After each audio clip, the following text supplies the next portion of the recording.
What's up everyone, Session here today for back to another video, and today we're back at it again for the third time.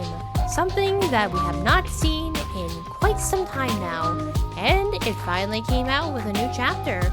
Yep, we're back with this game right here. A game where you basically meet up with your favorite horror icons in a dating sim game. Yeah, so I remembered playing both. Yeah, so it basically came out with a new chapter that just came out not too long ago. I'm sorry if I was a little bit late on this one here. I wanted to try this one out for quite some time now, but I never really got the chance to do it. So, yeah, it's been a while for me, so I'm sorry about that. But we're now here now, and we're gonna get right on to this here. So, yeah, 3, 2, 1, let's get right to it here. Okay, alright, here we are. Chapter 3, first day of work. Yep, I had to skip through a lot of the stuff here. Man, there was a lot in there, but yep. I'm excited to check out Chapter 3 in this matter. Oh, okay, we got one spelling mistake right there. There's 2 T's in there. The sun hits my face, surprising me. I don't remember having a nightmare or anything, just falling asleep and waking up. I sit on my bed, relieved after sleeping so much.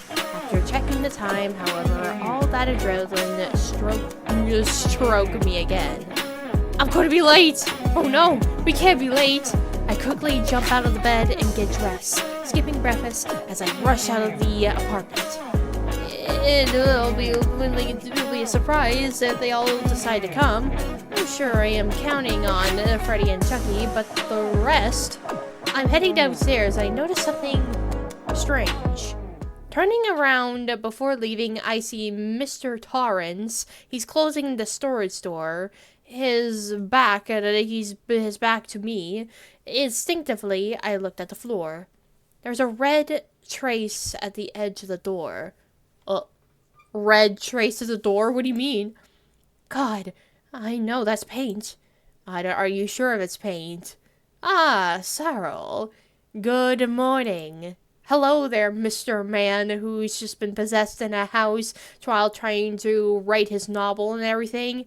He greets me as if nothing happened, although I wouldn't classify his way of acting even near normal. Mr. Torrance, good morning. I'm going out to... Cyril. His voice calling my name sends a terrible chill down my spine.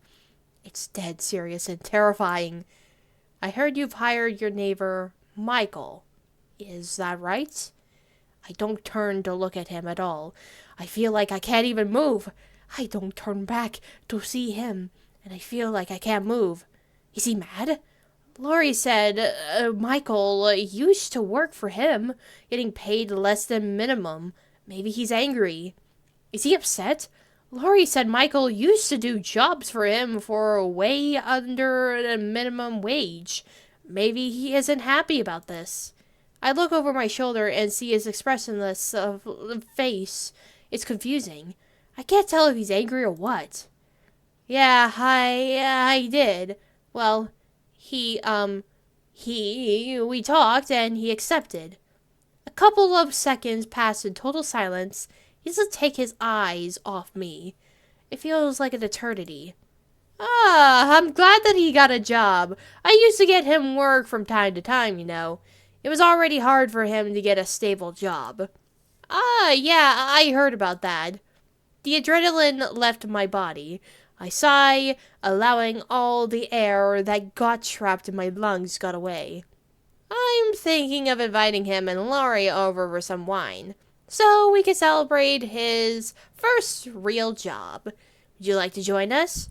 You're one of the one who employed him, after all.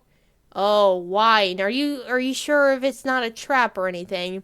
I mean, a small, doubtful grimace. Didn't want to get involved with Torrance more than necessary. That was scary, but maybe it'd be better not to be seen as impolite. Yeah, of course. Excellent. Tomorrow night at my apartment. Then, I'll see you there. Yeah, sure. You're not gonna kill me if you're gonna do that. I ran a bit too much to get away from the building, feeling my stomach crawl. Just, what was that? The paint on the door. Was it paint? Was he playing dumb so I wouldn't notice? The fear I felt was so weird.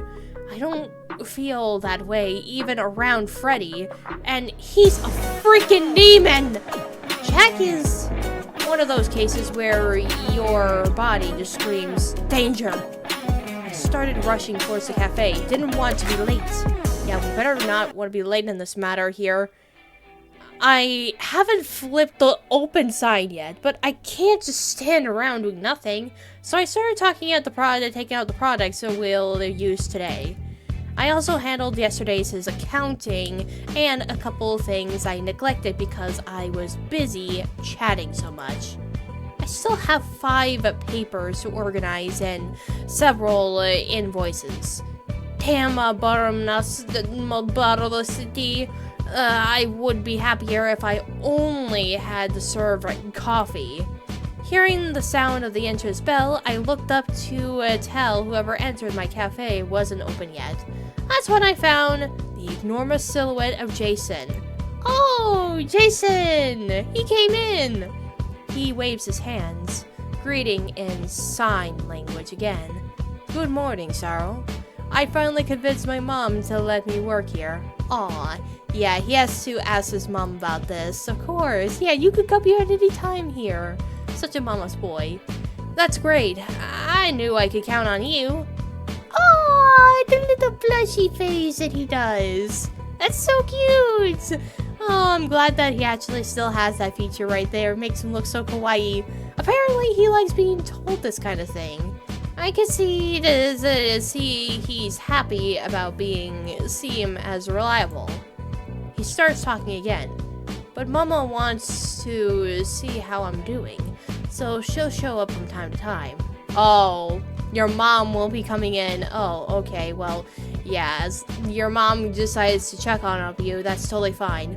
The comment makes me raise an eyebrow. Jason's definitely a big boy, but, well, I'd say not to talk about it. Let's hope his mother doesn't want employee discount. Yeah, Jason definitely is a huge mama's boy for real. Of course, I'm sure she's lovely. She'll always be welcome here. Now, could you please repeat what you were good at? He stops to think for a minute, but telling me, I'm great at making coffee. Any kind of coffee. I even know how to make foam decorations, but they're not really elaborated. I also know how to make pastry and enjoy gardening. Ooh, very advanced. I looked at him with disbelief, whistling, wow, I just hit the jackpot with this guy. You said you know how to make coffee, but an espresso machine is kinda different from a regular coffee maker. Jason nods. I know. Ma has an espresso machine. Ah, well, how convenient. He took all he needed, and I saw him prepare a very well-made cup, as if using the machine was the most natural thing in the world. I'm surprised, although he looks big and round, his hands were skillful and delicate. Yep, a gentle giant indeed right there. And just like that, in front of me was a cup of coffee with extra foam, with a cute bear made of said foam. Aww, how pretty! I took the coffee and gave it a sip. It was a perfect cappuccino with extra cream. Damn! That's a great coffee, even better than mine. Where'd you learn to do this? Jason seems flattered. Ma is very good at lots of things. She taught me how to cook and to make coffee. Oh, yeah, of course, he learns that from his mother, of course, because that's the one important thing that he has in his life, is his own mom. I see, your mother is a skilled woman. I learned many things in jail, but I can't make coffee this good. Jail? Wait, what do you mean, jail? What did I do, man? Jail? Yeah, I don't know, man. Oh, probably has to do with the beginning of the game, like we were running away from someone and probably caused me to get in, well, you know. Crap, I said too much. Nothing, don't worry. Get the stuff in the storage room and put in the shelf, please. I quickly changed the topic. He seems doubtful, but went to the storage room anyway. Yeah, of course, yeah, no need to know about what I've been doing this past few days. I'd rather not speak about my time behind bars. No matter if he's a killer or not, I don't like being an open person. It's not something to brag about. Still, I look down at the coffee and wonder, is this giant teddy bear seriously a dangerous killer?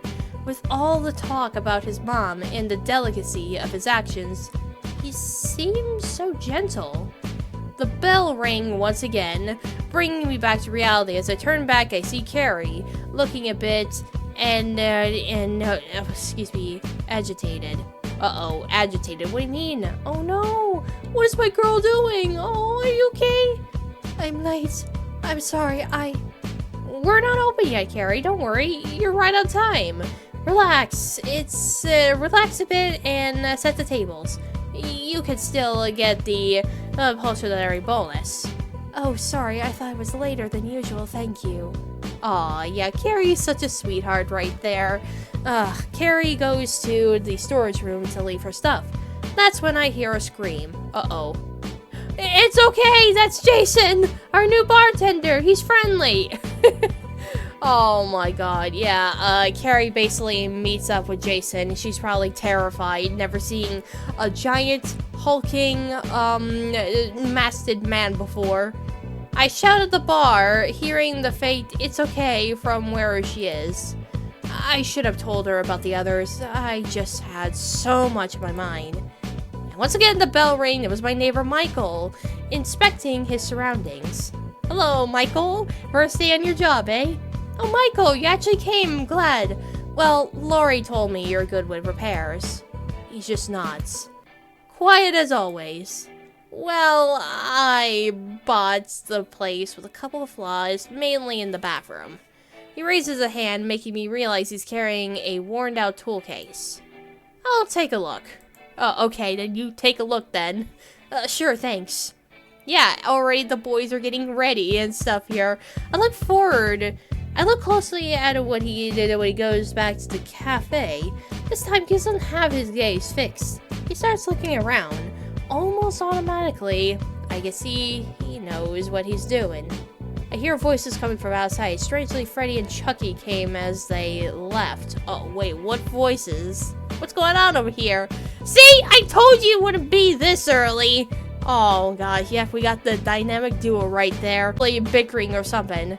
What the freak? The sun just appeared. What about ya, kids? What just happened? I, for one, don't even know what they were arguing about. Guess I'll open. Jason is already here already. Jason? Oh, yeah, they don't know him. Before I am able to answer Freddy, Jason left the supply room with everything. Oh, oh, yeah, the boys are all like, what the frick, man?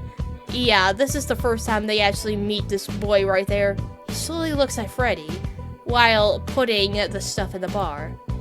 I can feel his irritation in the way his fingers move. You brought this a-hole? Oh, wait, he knows this guy? Oh, tension's going on here. You guys know each other? Wait.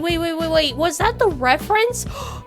Oh, that's what. Okay, I think that was at this reference. Yeah, like Freddy Krueger versus Jason. Yeah, I know that movie. Yeah, it was that time when they actually made a movie about these two fighting and stuff here. Yeah, so that was a reference. That was why he was angry at Freddy right there, because they actually knew each other.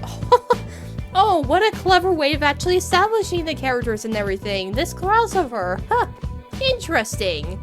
I'm confused, but when I remembered my talk with Ash, he said he'd dealt with both before. Long story. Oh yeah, long story indeed. I feel my heart drop as I hear the voice next to me. Oh. And of course we got a Ghostface himself. Oh yeah, these two despised each other.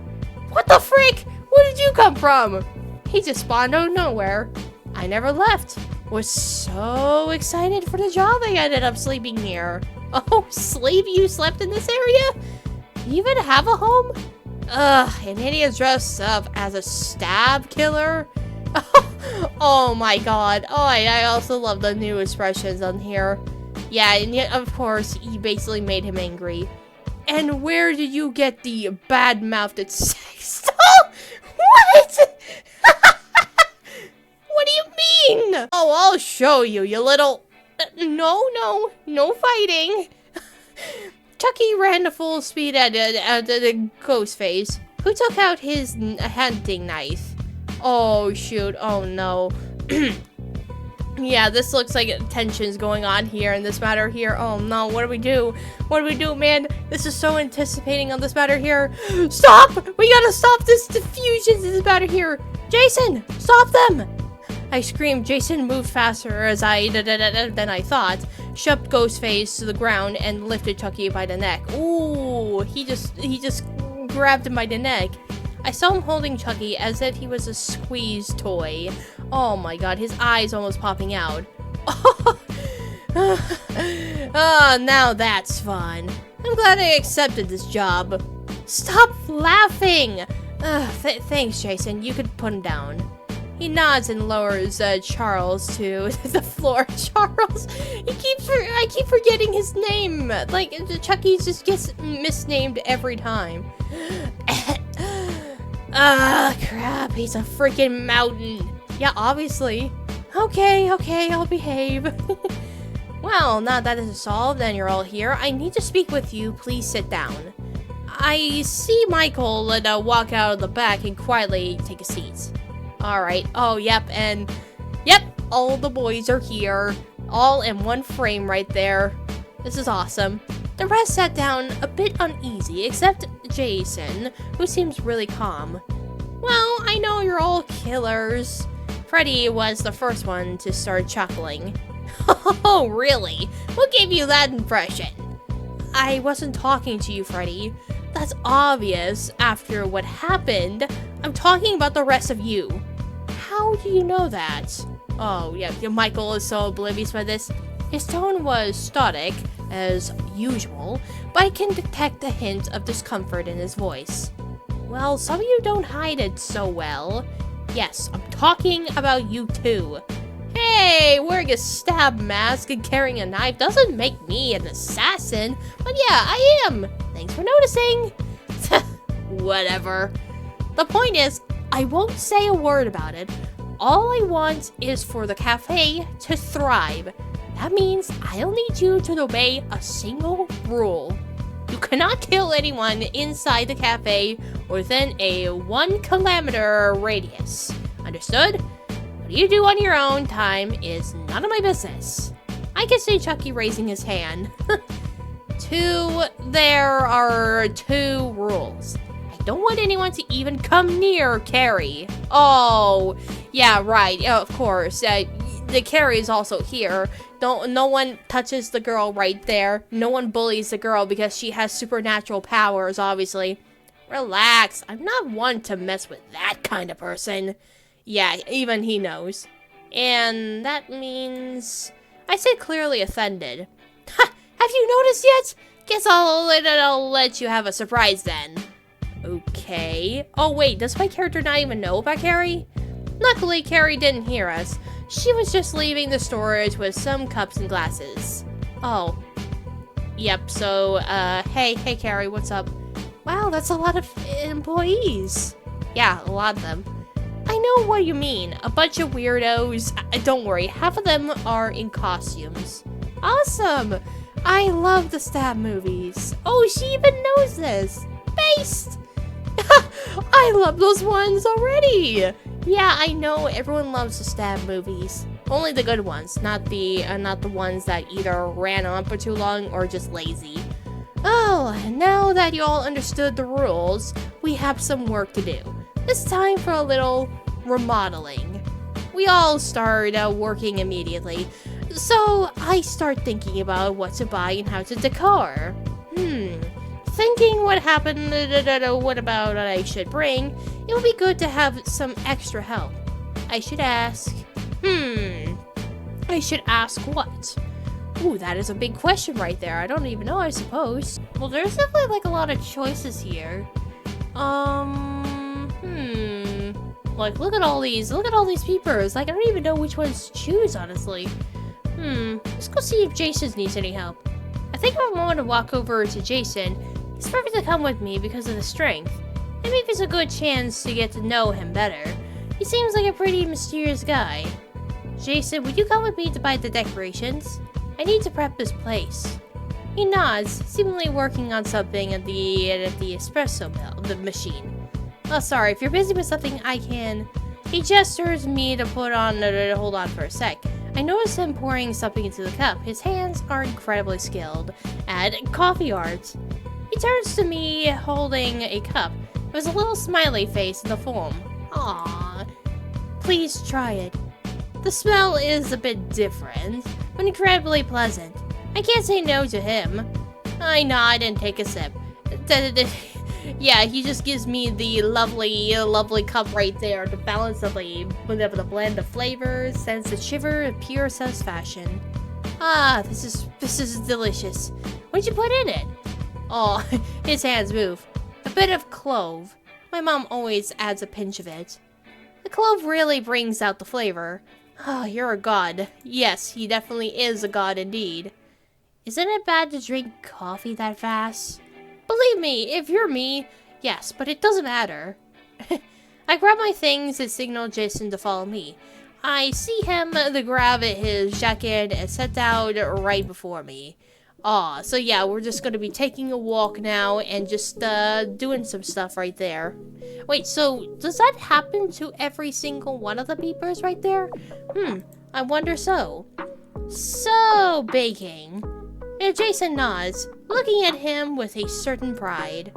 Let me guess, your mom taught you, right? He nods again, visibly proud. That's nice, I suppose. What do you know how to make? Truffles, chocolate cake, lemon tarts, blueberry muffins. He starts listing off desserts and looks generally happy. At this point, I'm starting to wonder if Ash was right about him. Oh, come on, he's just being a silly sweetheart right there. He's just telling you exactly what he makes. Like, seriously. Oh, and we're at Spirit Halloween. Yep, I can definitely see the background. What is this place? It seems like he's never seen a store like this in his life. It's surprising, considering he looks exactly like he walked out of one. It's a massive store dedicated to Halloween. They've got tons of decorations that could be useful for the cafe. It's open year-round. You really never been to one? He shakes his head no, making absolutely no effort to hide it. Yeah, of course. We head inside, and I instantly notice his gaze taking in everything around him. He seems drawn to every single item. I see him start to wander off, so I could over to grab a card or to start gathering decorations, like literally in a Halloween section. Okay then, interesting. Watching him makes me smile slightly without even realizing it. He was strangely childlike demeanor. Yeah, he definitely is a child, definitely. You don't strike me as the type to have such an eye for design. Your mom, right? He nods, completely missing the teasing tone of my comment. I'm guessing you don't have a dad around? He shakes his head simply. I expect him to be a bit more reserved or self-conscious about it, but he treats the subject as entirely normal. But if the concept of a father never even existed for him, yeah, we don't talk about that much, honestly. It is best to stay that way. Oh, I get it though. Well, I actually got along pretty well with my dad. My words seemed deeply confusing to him. Yeah, if you know about the lore about Friday the 13th, then you definitely know why this is so weird for him to notice. Well, some of us have a better relationship with our fathers. He sighs enthusiastically. You don't get along with your mom? She's not exactly my favorite person. Ooh, yeah, so basically the contract's right there, that he loves his mom, but we on the other hand don't, honestly. Oh. What is that? Oh my god. Yeah, that turn animation was not what I expected. Okay, I'm sorry. I don't know why that's so funny to me, but I shouldn't be laughing. But she's your mom. Is that, repugnant? I let out a bitter laugh. He probably thinks I'm not making any sense. Yeah, haven't you thought that maybe she was the one that hurt me? He seemed thoughtful for a moment, moving away from me as if he couldn't believe my words. What did she do? If you don't mind, I'd rather not talk about it. He seems eager to ask more, but quickly puts his hand down. Don't worry, thanks for respecting it. Hey, look at these masses. Maybe they can get something cool for Carrie. She's the only one out of our theme. Yeah, I mean, if she already does have a theme right there, and it's not pretty. I focus on looking at the decorations, trying to decide between a skull statue or a tombstone. So many options. Let's see. I finally decided to go with one of them, putting in the card, and then the sound of Jason's steps gets my attention. He gets a bear mask. Kinda scary, but I can't help but laugh. He really loves those, huh? Yeah, he just wants a bear mask. Well, Carrie sure will look frightening with one of these, but such a skinny girl wearing a big bear mask can look a bit weird, don't you think? He seems a bit thoughtful, putting a hand in front of his mask, clearly ashamed. Or do you want it for yourself? He nods, clearly wanting it. Of course, he does want it. Alright, big guy, if you want it, we can buy it. I can see his shoulders rise slightly as he beams with joy. We put the mask in the cart and continue our task. It was then I noticed he was still with the same mask he was wearing when we first met. It seems like he never took it off. Yeah, basically because he don't like to show his face because of his, deformities. Why the hockey mask? You a big fan of the sport? He nods pleased, but proceeds to lower his head a little. I like it, but I never got to play it. We can fix that, but that doesn't explain why you wear it all the time. He holds his head in face, intimidated by the question before pouting and then pointing his hands at me to explain it. People don't like what's underneath. I have a bad face. Aww. Like a scar or something? No, it's basically more than that. Jason nods with a certain shame. I want to encourage him not to be shy about the scar, but it's not my job to do this. We all do things for our own reasons. I'm not the one to force him out of his shell. Oh, alright, I get it. Wait, it wasn't your mom. He knows exactly what I was going to say, immediately looks at me, shaking his head rapidly. Oh, yeah, no, his mom never did it. She would never do anything to hurt me. She loves me. I nod, feeling how the thought of a mutual love was very distant to me. It was then I decided to finally ask about his prized mother. Jason, what is your mother like? He seems hesitant to tell me at first, but quickly began to answer with his hands. My mom is the only person who has ever cared about me. She's very sweet. I just nod. Once again, I feel indifferent to the mental, I guess. Does she know you killed people? We stood there quietly for a moment, until his hands started moving again. Yes, she knows about it, but against the people who want to hurt us. We're only defending ourselves from there. Yeah, so it was only defensive mechanisms until his mom became his conscience and he basically does what he asks. After being told that, I wanted to tell him something, but I wasn't sure if it was a good idea. Oh, about tell him killing is bad or believe him be. Ooh, that's actually a very distant question right there. I don't really know. I'm kind of scared to even say anything because we already know about Jason and everything. We don't want to really get personal with him because that seems like it's invasive to his personality and everything. It's very invasive. I'll do that. Yeah, let's just not say anything. Let's just leave him be to be the sweet boy that we know. Jason himself said she matters a lot. It's the only thing who ever cared about him and everything. But I have to haven't met her yet to say if she is great as she makes it out to be. Jason himself said that she matters a lot. Oh. Okay, it just repeats itself. I ought to just smile at him and give his shoulder a gentle pat, trying to calm his unease with a friendly touch. It's okay, we don't have to talk about that if you don't want to. His shoulders relax, and he lets out a small sigh, looking at me and nodding. I calm Jason down by walking around the store with him just more. He seems distracted, but also with something on his mind. We took everything to the checkpoint and started paying. Jason was on the other side, putting everything into 2 boxes. He seemed so gentle, so quiet. I wonder if there's something I can do. Don't want him to think I'm judging him or anything. I see Jason looking a bit distant and decided to take a move. Don't want him to feel uncomfortable or judged because of what he said.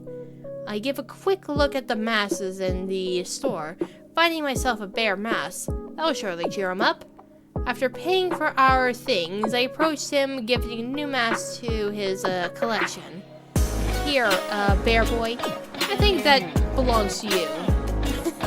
Jay looks at me, somewhat surprised, happiness shining bright in his eyes. He keeps it inside his enormous jacket and hops to take one of our boxes.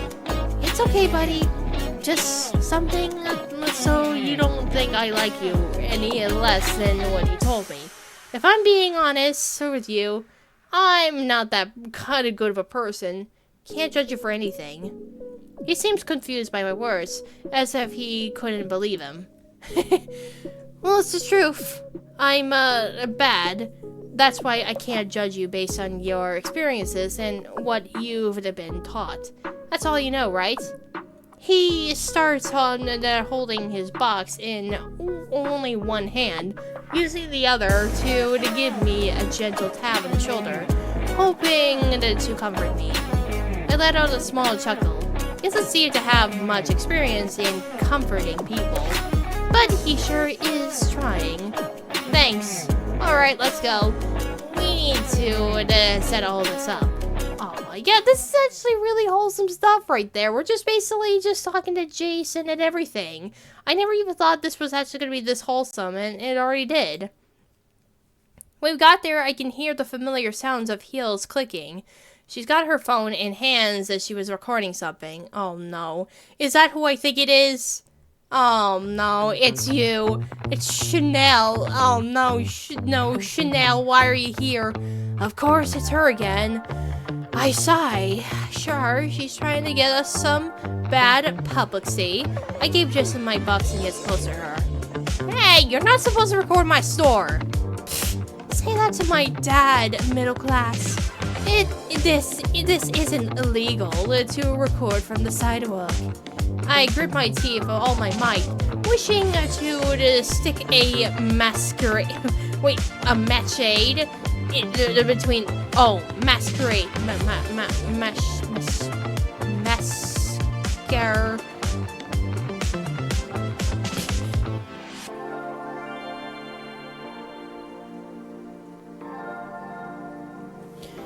Oh my god, this, I really love how this thing just keeps interrupting me every single time. Like, shut up!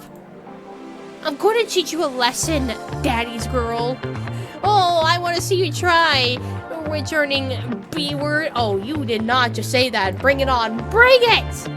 She storms towards and tries to shove me, but a wall appears between us. Oh, the wall between us. I can see he's mad. Can't believe I'm gonna say that, but I'm worried about Chanel. Oh yeah, you're sure worried. Yep. Get her, Jason. He gets a little closer to her, grabbing her phone and leaving her shocked. She was clearly upset and tries to get her phone back. Jason, however, doesn't make it any easy, raising his hand to make her look even more stupid. I can't help but laugh while seeing her pointlessly trying to fight the behemoth that Jason is. Hey, give me my phone back, you damn stupid skyscraper! That was the last straw. This time, I am the one approaching Chanel. just to grab her by the hair and take her out of my sidewalk. Ooh. Go away if you don't want me to spread the rumor. Go away if you don't want me to spread the rumors about you having lice or something. You wouldn't dare. I'll do that and more if you mess with my friend. Go away! Jason gives her phone back. She seems like she wanted to say something, but instead, she just marches away angrily, fixing her hair. Yeah, get out of here, blondie. Nobody likes blondes, not even the rude ones. Jason turns to me, his hands quickly moving. Thank you for that. Come on, no way you wanted Wanda. You just let her talk to you that way, right? Let's go inside. We have work to do. Yep, we just got saved by our lovable, Jason right there. I arrived at the cafe, leaving the boxes on the floor. Everything is clean. No one is dead, and there are some customers. Everything seems to be in order. Those who stayed seems to be doing their job. Somewhat surprised, I approached Carrie. She is tending to the cash register without problems. All seems in order. I'ma be honest. All seems in order. I'll be honest, I thought they'd give you in trouble. You mean the new employees? Not at all. They did everything right. Oh, well that's great to know. Her smile is kind and confident. It's strange to think that Carrie, such a short and thin young girl, her smile is kind and confident. It's strange to think that Carrie, such a short and thin young woman, managed to control the 4 murderers I left. Now that I think about it, I should have had done that. Maybe I strained and I sank too deep into what I had to do that I didn't think about it at all very well. I'm glad all is in place. Color me surprised, I'll definitely make you manager soon. Really? Yes, I don't have many candidates, and even if I had, you'd be my favorite. Thank you a lot. Aw, I love that our character is just so nice to Carrie. She totally deserves some kindness. Yeah, she definitely does. I noticed Ghostface taking pictures around the place. The mask doesn't seem to block his charisma. Lots of people come take pictures with him. Jason seems very cheerful and skilled at making coffee with Carrie. People seem to love the art he makes on the cups, taking pictures and enjoying their taste. Michael, although he doesn't talk to anyone, seems to be doing his thing very skillfully. Some people seem to like this mysterious appearance, like they take pictures of him distance and talk excitedly to him. Oh yeah, they just love the peepers right there, and they're just taking pictures. Freddy could be considered the least interested in this, but he seems to have fun getting people's attention, telling them grotesque stories about time to time. Everyone's amused by them, thinking they're false because of his carefree attitude. And Chucky works as the weird mascot. Everyone thinks he's a toy, modified to swear or behave like an idiot, and they love it. Even the girls are delighted by his little face. Of course, the girls. Yeah, don't let Tiffany see you in this matter. There are more customers than I ever thought it would have they've seen the place this excuse me. There are more customers than I ever thought I would have, and they seem to love this place. I smile, happy that despite the terrible idea of putting a bunch of murderers in one place, it doesn't seem to be going too badly. I go to the storage room in order to take care of the new menu. After all, if we're going to have a murder theme, the food must follow the same line. Ooh, we're gonna make murder-themed food. Nice. Taking a sheet of paper and sit on the sofa to start writing, also calculating the expenses for food, coffee, and new cups. I started doing more and more calculations. I take in consideration of the money is raised over the years, and although it is a good amount of support, the numbers are starting to get red. After I'm done with the expenses for decoration, ingredients, branding, and everything else, I let out a long sigh. I put the paper beside me and buried my face in my hands. I consider asking for a loan, but my reputation as an ex-con is more than enough for the bank to decline me. Oh yeah, so that's not good right there. I almost ignore the fact that someone entered the storage. I poked my face out by being behind my hands and see Freddy leaning back on the shelf, looking with doubt and amusement. Oh no, what are you doing here, buddy? What's the problem? You look like you've just... Why is everyone so crude to me? Disgusting joke. I don't even know why I'm surprised. I lie back on the couch, letting my head fall from the backrest. It's nothing. I love to ignore you, but since you're now my boss and some crap like that, I think it's part of my job pretending to be concerned. I love telling him to frick off, but I just sighed and tomorrow on food and then fixing everything broken in this place to comply with the legal requirements. A lot of crap. Yeah, I know a thing or another about those things. So, you don't have the money. I kinda have. Thing is, I'll stay on red to keep maintaining the coffee shop and myself. I have to raise prices to recover, and that could be bad for my image, since this isn't New York. Oh, I see you're not that ignorant about finances. I thought you were more of an idiot. Thanks. I don't have time to hear your crap right now. I have to think about solving my problems. Huh. I don't see a reason for all this drama. Just ask for a loan or something. Can't do. I have a bad record. Really? You seem so financially responsible now. Haha, yeah, that's what happens when you get behind bars. Behind bars, eh? I wouldn't know everything about it, but maybe later. Or on the other hand, I think about other options, but they'll be difficult and more dangerous. Yeah, stop being the B word and I'll give you the money. I freeze for a moment and then I looked up, a little of dismay before processing what I heard. I am talking to some kind of dream demon who has a child murderer while alive, and I still can't believe him. I don't have time for jokes, Freddy. I'm not joking. Really. I stopped for a minute, looking around and examining the situation.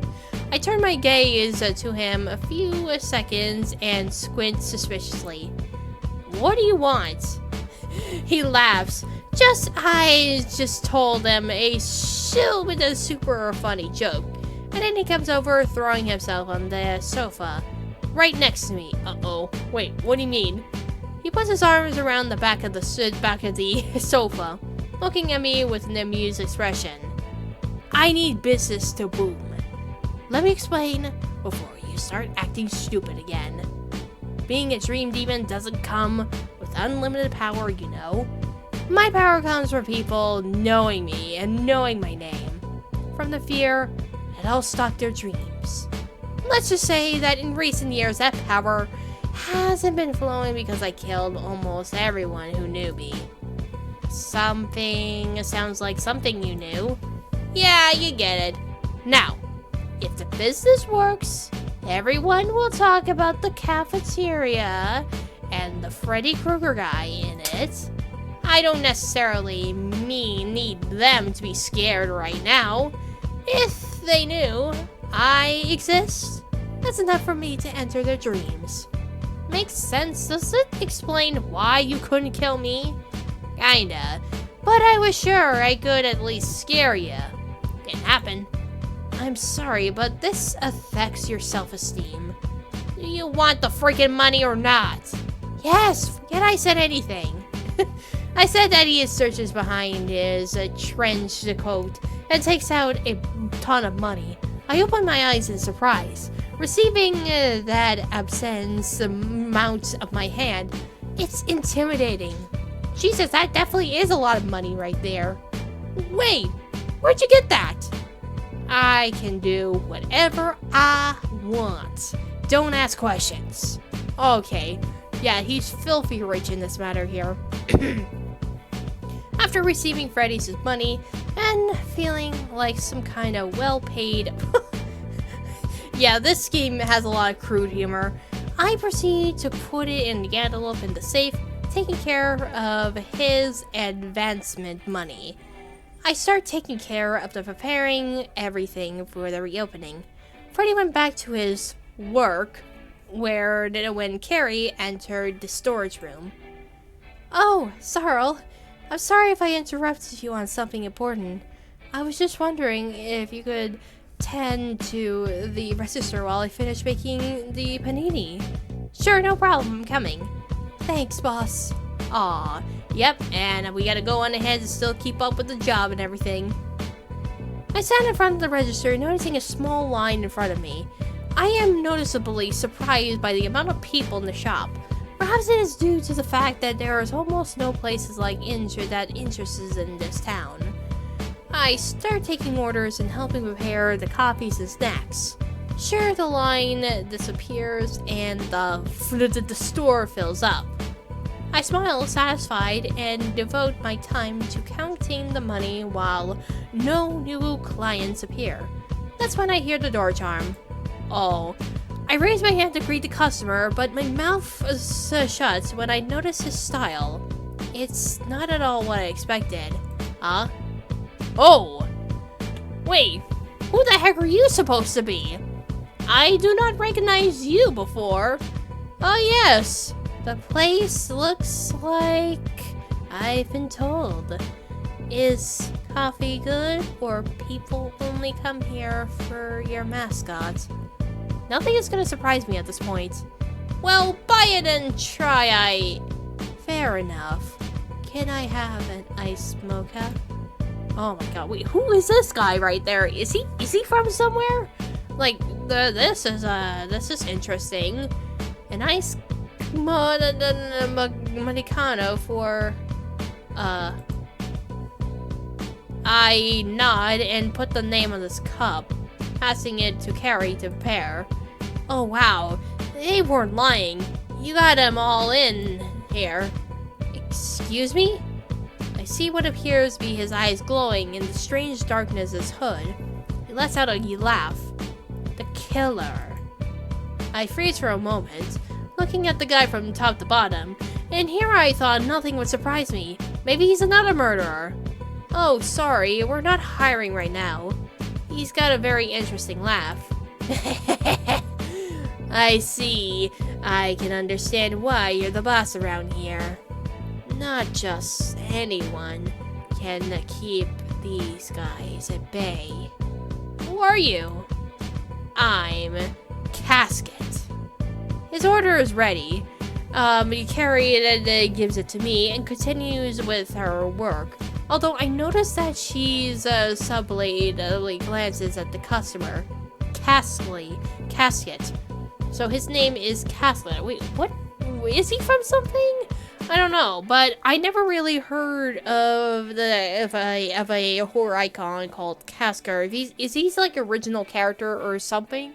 I don't know. I'm sorry. I'm not really good with some of the stuff here besides the ones that I definitely know. I leave the coffee in front of him, looking directly at his hood. I can still see his smile, obscured by it. What a weird guy. He drinks the coffee by bringing it closer to whatever he has instead of a face, giving it a thumbs up. Wow, I'll be a regular here. This tastes great. You didn't answer my question.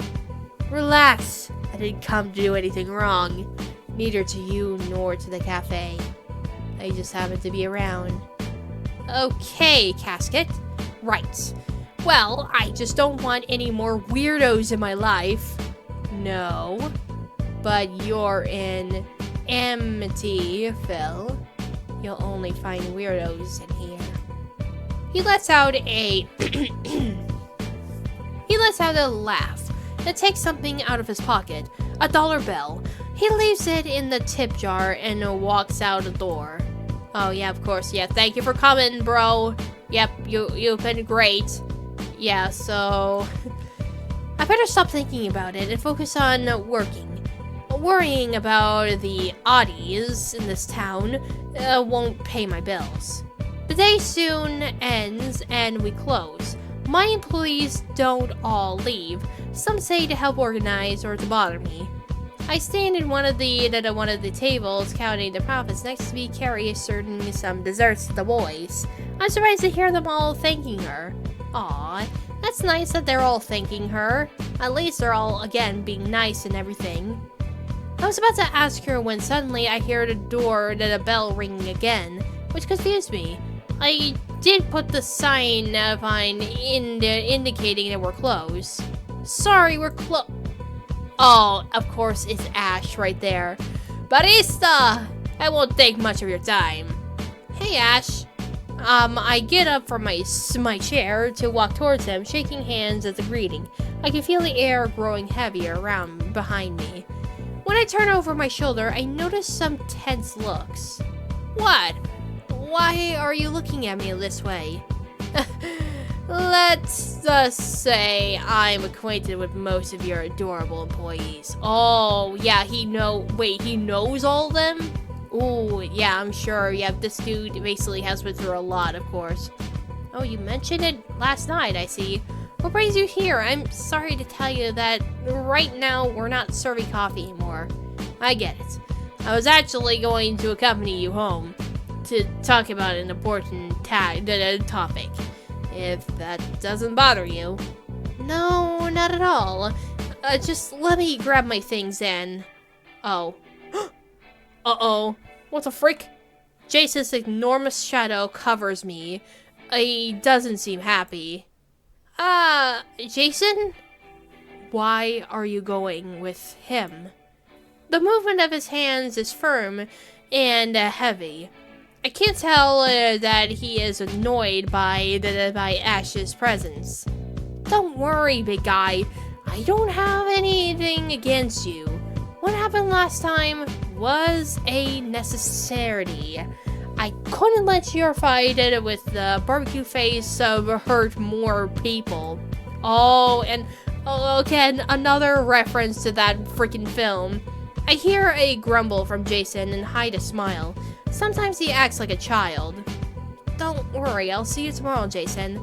Take some cake with you, for your mom, right? He feels calmer, and he only nods. I just smile back at him. Oh, yeah, he's just protecting me. That's it, right there. He's just only protecting me. I take care of finishing all the obligations and taking my things. Everyone else starts to leave, and I close the cafe, the coffee shop to go with Ash to the apartment. We walked through the streets, and I looked around from time to time, making sure Ghostface isn't following us. As we walked a little further, Ash starts talking. Your business is doing really well. I hope the quality of the coffee doesn't fall off. Don't worry about it. Jason's coffee is even better than mine. Who would have thought? When I first met him, he was killing teenagers, and now he's making foam bears and coffee? Well, I'm glad things went this way. Maybe Ghostface is following us. Don't worry, I would know. If I'm being honest, they really aren't the problem here. No 5 serial killers in a single town? And yet, they're not even half my problems. I'm gonna tell you something. Uh-oh, what? A few years ago, I found out that, apparently according to the prophecy, I'm the chosen one to face hell and its evils. Don't ask me if it makes sense. I don't find much of that either. That information brought in a lot of crap. First, I lost everyone in my life. Friends, partner, even my family. All because of the damn necromancy. That information brought in... wait, what? Why is it repeating itself? Oh, I would have explained it then. Yes, that damn book, it made it lose my hand. Crap, Ash, that's freaked up. My bad. Stop with that. I don't like being considered consoled. Aw, I nod at him. I never liked pity either. Anyway, the point is that I guarded the necromancy with a few years. Let's say it's now with someone else's hands. Oh? Wait, are we getting like a story now? We're getting like an actual story? It's not just us doing the coffee stuff here? It's now some big business all about hell and everything? I don't really know whose, but I do know is that it's in this town, and it's attracting a lot of hellish energy, causing some evil and crazy things happen. Wow, I questioned it about it, but earlier today a weird guy appeared at the cafe. I couldn't see his face and was dressed so strangely. Yeah, you're starting to get it. This sucks. Is there anything I could do to help with? I'm no fighter, but believe me, I don't let myself get intimidated so easily. It seems like Jason likes you a lot. I laughed, feeling a bit embarrassed and stuttering a little. No. It would be crazy. They're murderers and insane, and do you think that's a bad idea?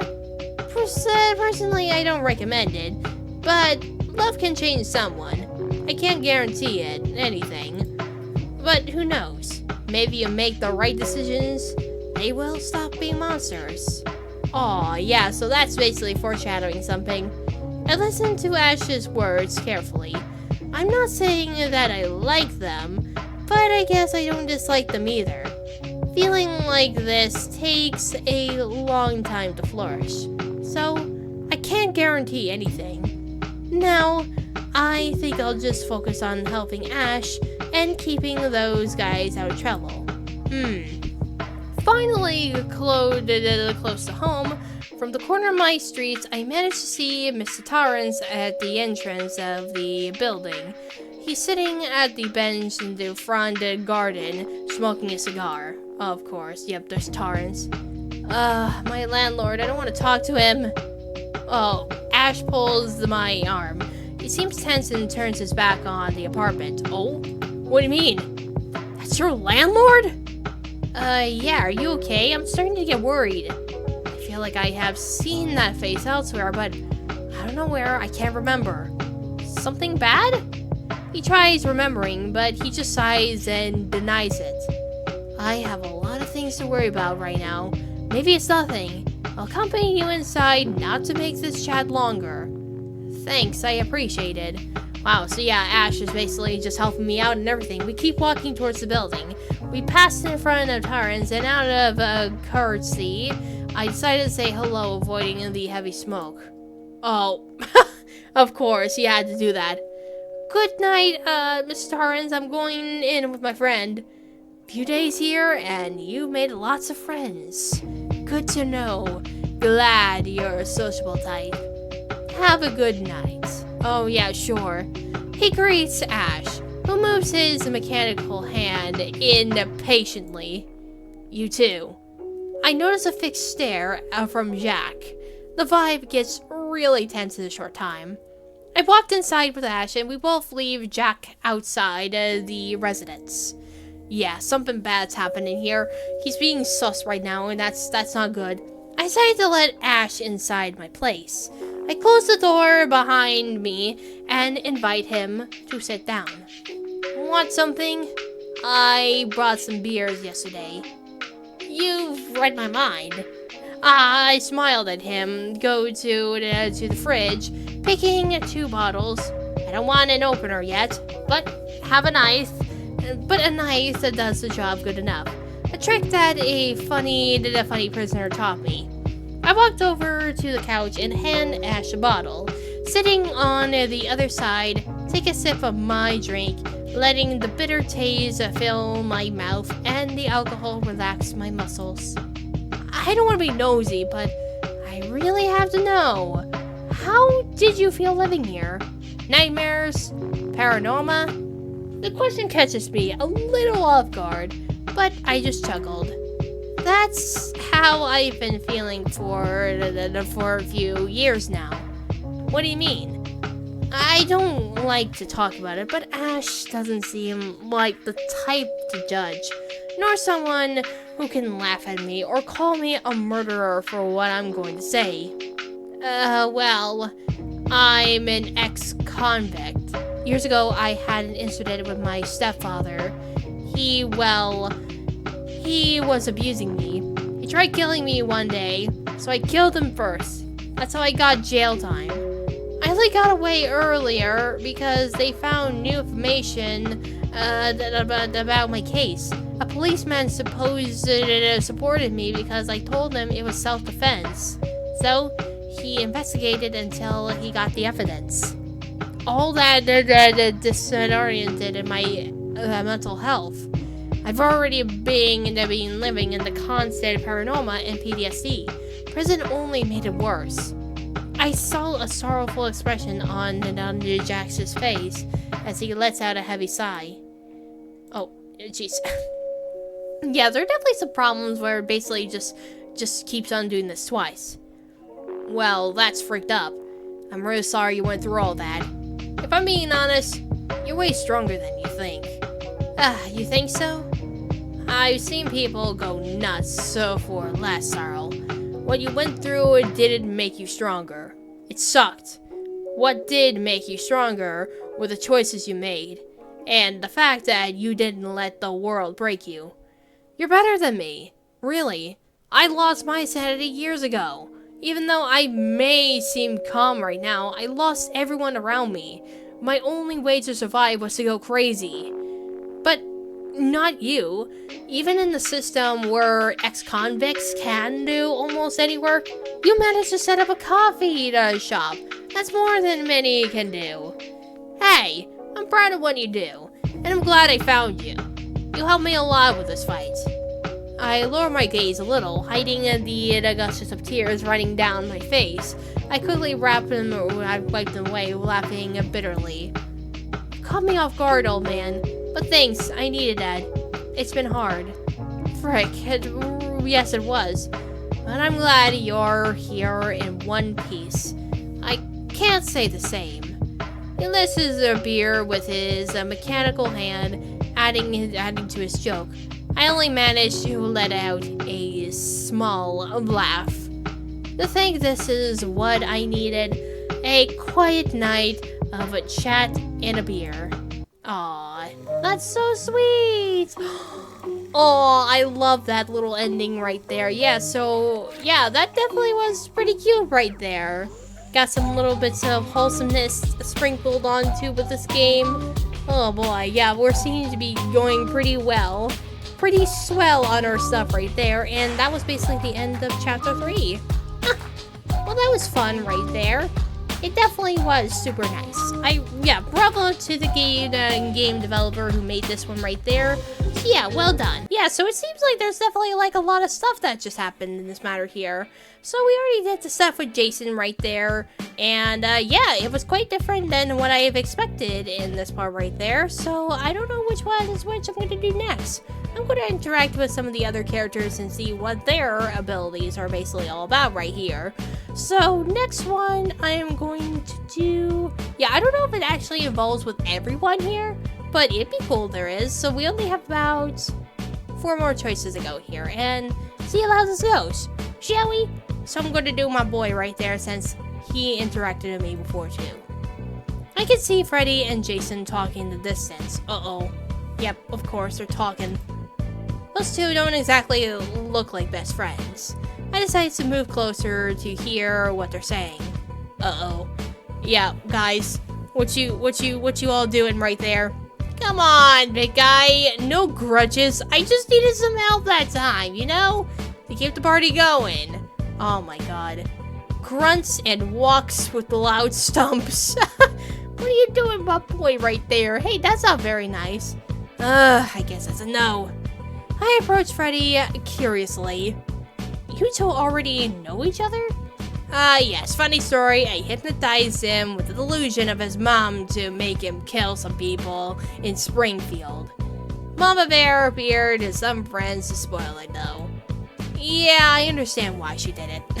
Yeah, bro. Yeah, he basically has been doing like a bunch of nonsensical nonsense right there, and that's really not a-okay, buddy. What? I was just trying to keep my essence alive. That's hard, you know? People forget horror stories. Well, I'd rather not hear about how you killed people. Can you go buy some decorations for me? This place seems that it needs some remodeling. Oh, you want to spend time with me? For frick's sakes, you want to go or not? Okay. Let's go. I'd rather be away from Mama's boy. Yeah, they don't like each other, man. That's just so mean. He just loves his mom. There's nothing wrong with that. I walked out of the shop with Freddy. A strange sensation washes over me. The realization that I'm spending time alone and in silence with the person who tried to kill me a few nights ago. What do you even say to the dream demon? Did you really die? Or what are the dreams you've been into? Can you... No, that's so freaking wrong. Yeah, let's ask the normalest question right there. So, how are the dreams you've been in? The ones I make or the ones people have? Oh, right, you control dreams. I never dreamed about a boiling room like that before. It's a beautiful place. I enjoy being there. I can tell. Well, regarding your question, it's easier for me to invade the minds of disturbed people like you. Normally, the dreams aren't cute or anything, just reflections of people's fears. I'm used to that. Yeah, worse of the state of their heads, easier for me to get in. To be honest, your head was basically begging for it. Oh my god. I'm not sure how to take that. You will. I can see a bit of your deranged mind in your dreams, you know? I know you're interested. Don't drag me into your narcissism. It's just weird. A dream demon? I haven't forgotten that your first instinct was to kill me. Just me. Do you really think the micro... Why? Just, okay, I can't focus on this dialogue, I'm sorry, this is stupid. I thought the big guy didn't want to crush your skull with the bare hands. Maybe, but at least they didn't rub it in my face, you know? Oh my god, yeah, we're not gonna be surviving in this matter with Freddy right there because he's just a bunch of nonsense here. You're gonna buy all that? Did you get rich and pay your prison or something? Well, I ever made enough. Wait, how do you know about that? Forget I've been inside your mind. I'll ask you not to rummage through my memories. Do I look like I made this promise? Just don't talk about it. Oh yeah, sure, definitely. He's not going to last that very long. Clearly uncomfortable, I move away from Freddy to continue my shopping. While passing through the costume section, something catches my eye. Something that's obviously familiar. It's a leather glove with a rusty knives and saw-like blades on the fingers. Ooh, that's Cougar's glove right there. Its quality is resembling referring to Freddy, although these are not as close to the real thing. Perhaps because dressing up just like the real killer isn't the best of ideas. I take a glove out of the shelves and start experimenting it. It even has false blood painted on. How cute. Want to take it to remember me by? I didn't think you were this famous. A lot, at sometimes. When the news of masquerades and suspicious deaths in Springfield started spreading, I sure left my mark after blending a kid in his own bed. Oh, jeez. Yeah, I remember that one. I remember that. It caused quite a commotion. Yeah, you never heard of the dream demon from Elm Street? I heard it was just a hallucination some kids had, and one of them was the killer because of the trauma left by... Oh, you're on the right track. Okay, I remember you were famous in... Crap, the 70s? I won't even ask how old you are. How do you actually die? People just said you disappeared. Oh, I got released by the funny technicality. The parents of some dead brats were mad. They hunted me down and burned me alive in the bedroom. Yep, that definitely did happen in the lore. Sounds like you had it coming. maybe, although it doesn't make me any less annoyed. I guess now you must believe that was a dream, demon. Maybe a little. I've returned the glove to its place, hearing Freddy play with his own knives. You're just playing tough. Deep down, you're still that scared little girl. Oh yeah, sure. I'll be scared once I knock your teeth out there, buddy. I made a disgusted face. What I am and am not is none of his business. I turn away, ready to complain about his pretentious attitude. Yeah, sure. Uh-oh. Oh no, wait, we're back. But I'm not in the store anymore. I feel a strong chill in my spine. Though fear is not the right word to define my emotions, I clearly feel exposed and trapped. I silently looked around. Enough, Freddy! You know you can't kill me! Right, what's scaring you is something else. Maybe it would help you believe me a bit more. Good luck with that! These games chasing me through a boiling room, they don't scare me. Don't worry, sweetheart. I have more tricks. I know how to make it more personal. Oh god. His tone makes my skin crawl. I don't want to know what the hell he has planned. I'm serious, Freddy! Get me out of here! The only response I get is his laughter as I begin to walk. Oh my god.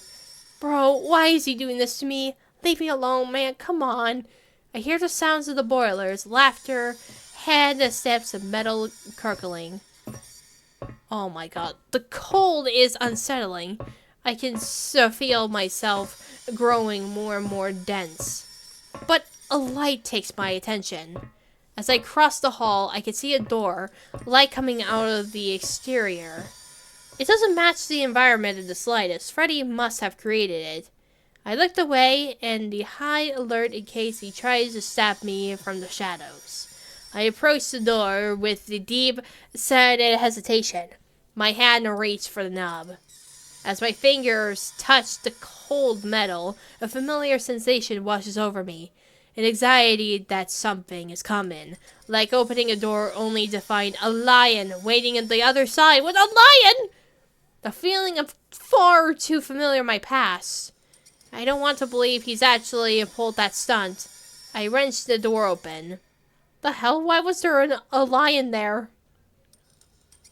It's my childhood room. What? Close the door and run. Oh my god. Why is he doing this? Oh no. What do we do here? Close the door and run. I feel my breathing falter as the knives is foaming in my chest. I start shaking even before Freddy could laugh at me. I close the door and shut the door back, alertingly holding my head with both hands. Alright, okay, I believe you. Just stop. Don't do this. I let back once again and feel the Freddy behind me as I stumble. He holds me before I fall. You look like a little lamb. Scared now? Yeah, kill me if you want. Just take me out of here. I don't hear anything from him. I just feel my surroundings changing in a blink. I start breathing a bit better, but my anxiety remains. Hey, are you... Wait, no, I'm not okay. If you're gonna say I'm okay, then you're out of your mind. Oh, we get a little screenshot right there. My body acts at extinct, and I cling to Freddy, maybe looking for comfort, or maybe just needing something to lean on. Oh, I know this isn't actually supposed to be cute after what happened, but why is the art so cute? At this point, I don't care anymore. I sink my face into his chest, and my anxiety slowly disappearing. I admit this isn't the reaction I was expecting. I let out a heavy sigh, starting to understand what he likes to make his victims feel. That's the truth. I'm not scared of dying, just of living in fear. Then why keep living like this? A business? Pretending to be someone normal? I can't help but laugh between my teeth, gently getting out of his grip. I thought about it, but I'm really tired to the limit. I don't want this to define me. Freddy, I want to get up and have a day without dramas. Something I can't have because of you guys. But honestly, I kind of like it this way. Oh, I notice he's actually speechless. Ironic considering he never stops talking. I smiled a bit, but then I notice he has me wrapped around his arms. I quickly pulled away, clearing my throat. Yeah, well, let's continue our work. Don't do that again. He sighs and returns to his usual stance. Oh yeah, it wasn't as funny as I thought. No reason to do it again. Yeah, I nod, taking hold on the cart and moving along. And why do you live like this way? Nah, I ain't saying crap. Not even in my dreams. Fair enough. I got towards the checkpoint, checkout, at the cart full, carrying everything I'll need. I get lost in my own thoughts while I let everything go to the register, thinking about what happened with Freddy. No doubt digging into the depths of my head can be overwhelming. But it made me remember so many things I didn't want to, and how I feel like.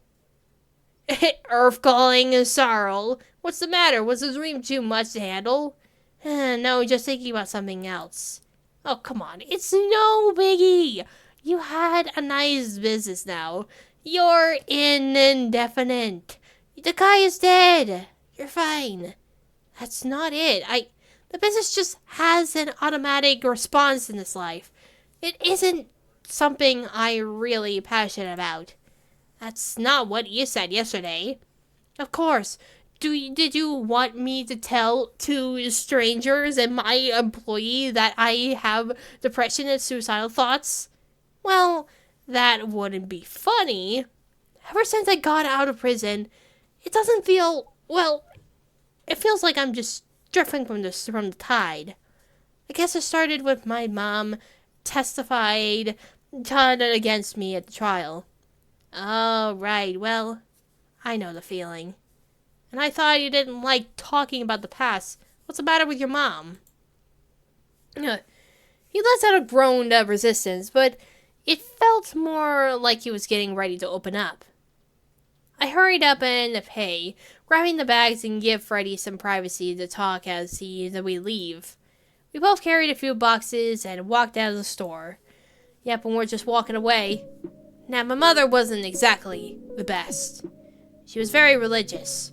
The fool wanted to be a nun, and they sent her to take care of some psychos at the hospital.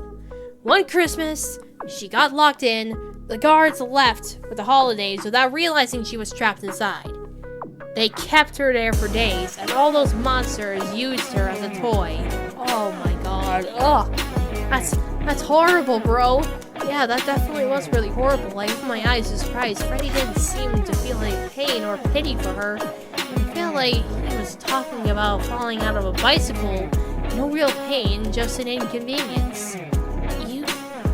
Don't you dare look at me this way. I don't care if the dumb B-word had a rough time. She was a dumbass her whole life.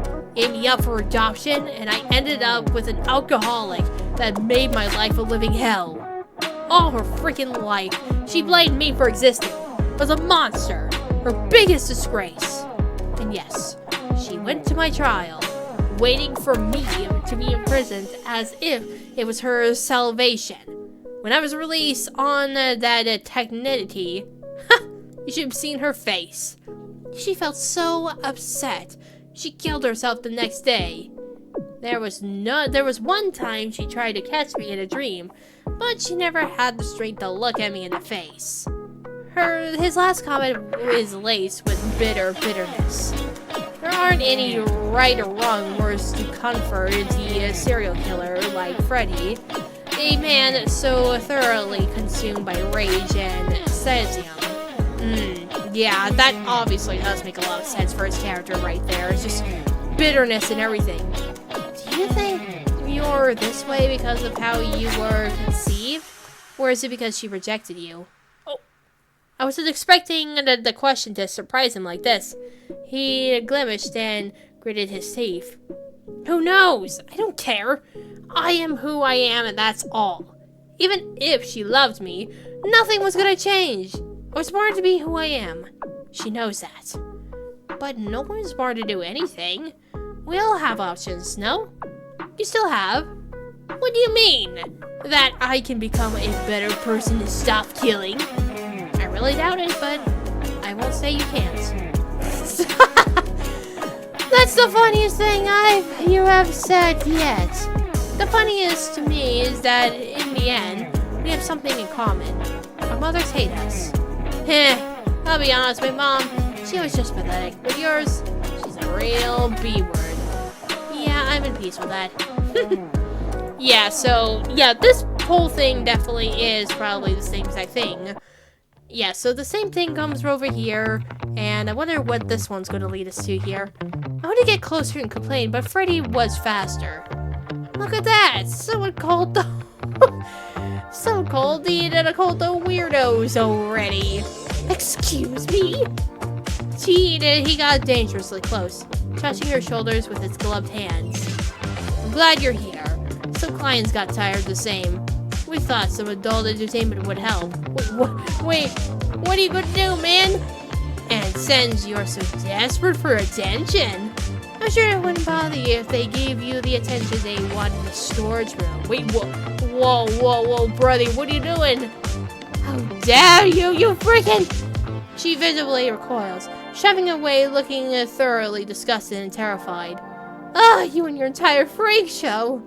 She goes away, shouting insults and curses. He just freaking just touched her, and then she just got disgusted. Disgusting. Do you think you've exaggerated? Spoiled girls like her need a good scare to calm down. You have a point. Come on, let's just sort this out. Well, that was ridiculous, I'll say. Yeah, so it's interesting to see that both Jason and Freddy are completely different here, so I wonder what the others are like. So let's do Michael next. As I look around and catches my attention, Michael is nowhere to be found. After walking a bit through our small shop, I decided to check with him in the bathroom. He seems to be looking at the bathroom lights. He's wiring all around the place. Oh, I see you found this mess. It's weird if they sold it to you like this. The old owner told me to get it fixed before the inspector appeared in order to avoid a fine and all that. Well, it's been only 2 days since we opened. He doesn't reply. He just wraps some electrical tape around the wires. Will do. Oh, I was wondering if you could go with me to Spirit Halloween. I mean, we have to redecorate. I see no problem to go. I love how everyone just basically is open to actually go to Spirit Halloween, because that's the most traditional way whatsoever here. Well, I have no car, and I am going alone. Isn't fair. I only have 2 hands, but it would be hard to carry everything. I catch him and then put some of his tools back in his box without looking at me, taking his sweet time to answer. He stands back up and turns at me. I can't see his eyes, so the empty black sockets of his mask are instantly intimidating. Sure, you want to go with me? Well, you're strong and I think I can trust you a bit more since you're my neighbor. What about Jason? I've already went with Jason and everything. And we had a great time, of course. Fine. Without another word, he picks up his box and walks out of the bathroom, pleasantly surprised. Oh yeah, bet so he is surprised and everything. Let's go. Yeah, again, I'm really surprised that Michael is talking in this matter here. Should I say something? I don't want the sound of reckless or rude, but I really dislike the idea of not getting along with a neighbor. Drawing in my own thoughts in my own hand. What was that for? We should go this way. Oh, crap, my bad. He said nothing more. Neither did he gesticulate. He just turns around and starts walking. Freaking better off holding the conversation with Jason, and he's the one who's actually mute. I tried finding something to look around and break the ice. Wait, I sure am glad it isn't hot today. I looked at him, hoping it doesn't even look back. It's just not slightly. This is hell! I'm better off inviting Chanel to go with me. As soon as we enter, I immediately head towards the decoration. I start to look for some of the stuff we have. Tape stripes, some ordered wall ornaments, lots of statues, and even lamps. My eyes locked once the lamps, the bathroom lights at the cafe, are totally exposed, and tossing the themed lamp over there would look fantastic. I started asking Michael about his odd opinion, but when looking at him again, he seems a little tense. He's looking at the sides again and again. His shoulders are tense and his arms move recklessly. Honestly, this is the most emotion I've ever seen coming from him. You good? What's the matter? The core scaring you? He looks at me again. Okay, not a good joke. I should take it on myself. Never joke around this guy. Yeah, he's a serious bro right there. Again, why does he dress so much like Leon from the Resident Evil series? Like, I noticed that closely because he has the same fit that he had in that series alone. I know that. No. He is hard to read. Michael could be lying, but his no was so firm that I can't know for sure. Sure, he was surely tense, but it was already uncomfortable before when he was quiet. Now I'm sure it's even worse. Alright, no more joking. What's the matter? You don't seem okay. Is something bothering you? He wasn't looking at me, immediately looking at the floor for a moment while gathering the courage to talk. I don't like Halloween. Is this everything? He seems way too worried to just say that he doesn't like it. But I'm sure the question right now. Yeah, so basically, yeah, Michael doesn't really actually like Halloween given to what happened and everything, since his whole franchise is named Halloween, and there's even merch of him right there, like, look, it's right there, you're famous. I feel so stupid for insisting that much of this. I should have asked if he liked that kind of thing beforehand. Stopping for a moment, I take a deep breath, thinking again about those lamps. Did he like those? He was looking over those earlier, wasn't he? It's hard to tell, honestly. While walking through the bigger decorations, trying to go back to the lamp section, I see there's one huge poster of that movie, the Texas Chainsaw Massacre. Oh yeah, almost forgot about that one. Hey, why is there like a character referencing that one? That was a relatively iconic horror genre, of course. Eventually, I found myself looking at some lights. A little skull, a spider, and a witch flying in the moon. I looked down to pick the spider up before getting startled by a loud noise. It's Michael, holding a heavy mill on his back. Confused, I looked to the sides, noticing he was the only a sad thread holding a mill before it fell. Probably because of a lazy, irresponsible, discontent worker.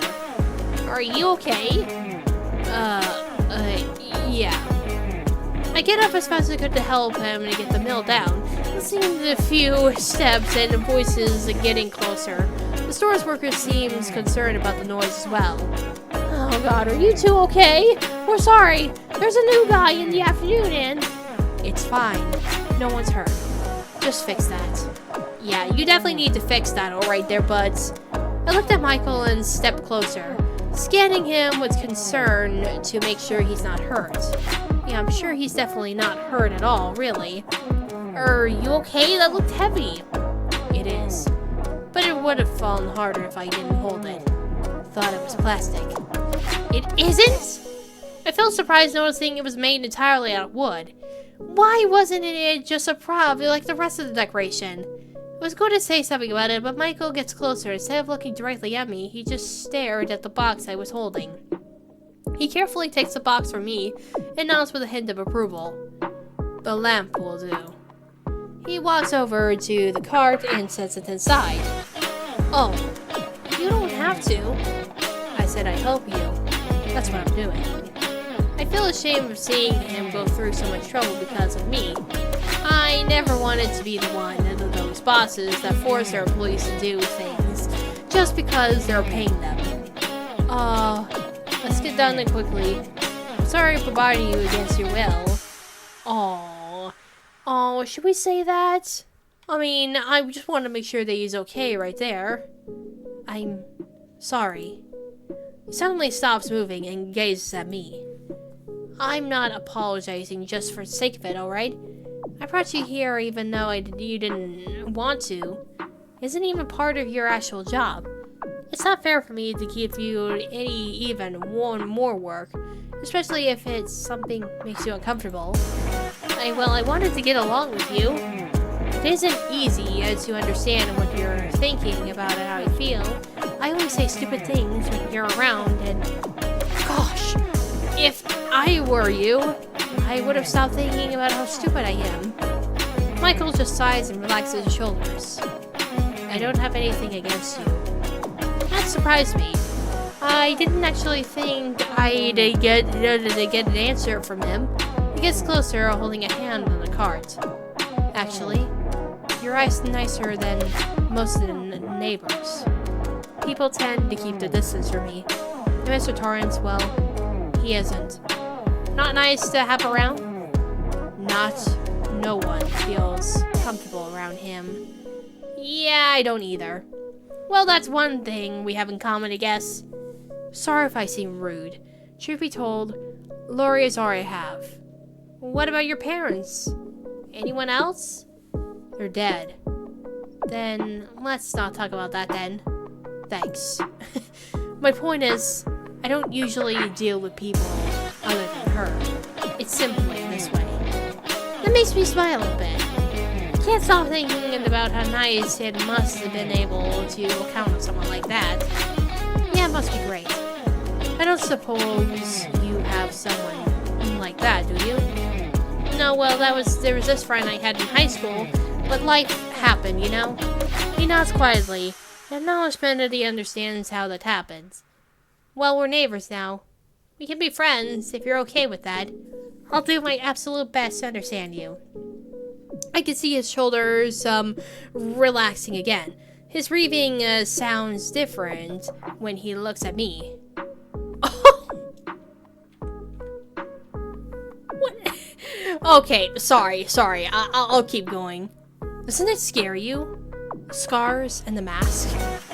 If I was scared of masks, I wouldn't have hired Jason or Ghostface. And about the scars, it seemed worse than in prison. Oh wait, I didn't even notice the freaking Easter eggs! Look! The digital circus has been mentioned in here! Oh my god, I didn't even notice that. And also, I could definitely see Fritz's sweater right there too. And some of the other Easter eggs as well. Wait, is that one character, Nina the Killer, from over here? Like, yeah, I don't know about the story, but I definitely know this. There's like Easter eggs in there. Okay, that actually was pretty clever right there. Actually, I do definitely see those types of things in Spirit Halloween that one time, so yeah, it makes sense. Prison. I bit my own lip. Michael's probably one of the few who wasn't judging me for it. But I don't like talking about it much. I chuckle bitterly before trying to change the subject. Yeah, I admit I was behind bars a few years. I don't really like talking about it, though. Let's just say that's the better we get along. The more you know each other, okay? What do you think? Yes, definitely so, of course. Seriously, who basically has the ideal to draw Michael in this situation? It's beautiful. Let's get this done. I'll help along. Yes, so we're basically getting along so freaking well. Wonderful. So, are we in agreement about the lamp then? I get what you're saying. It feels the same way around making coffee. It's kind of a new skill, but it's calming to follow some simple steps and end up creating something so rich, you know? Another thing in common, well, yes, definitely. I have to admit, I don't think you were this so talkative. Don't get used to it. Oh yeah, sure, yeah, you're always being mute and everything.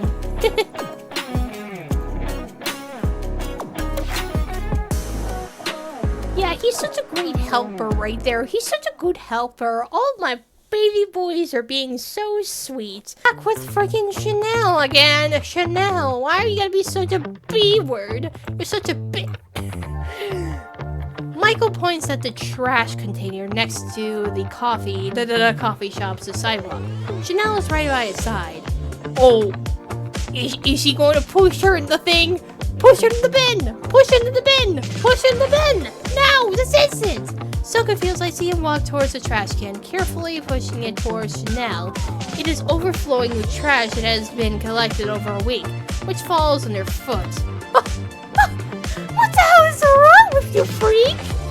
My apologies. Unbelievable. Do you know how expensive these shoes are? They're worth more than the stupid down. I see. It won't happen again.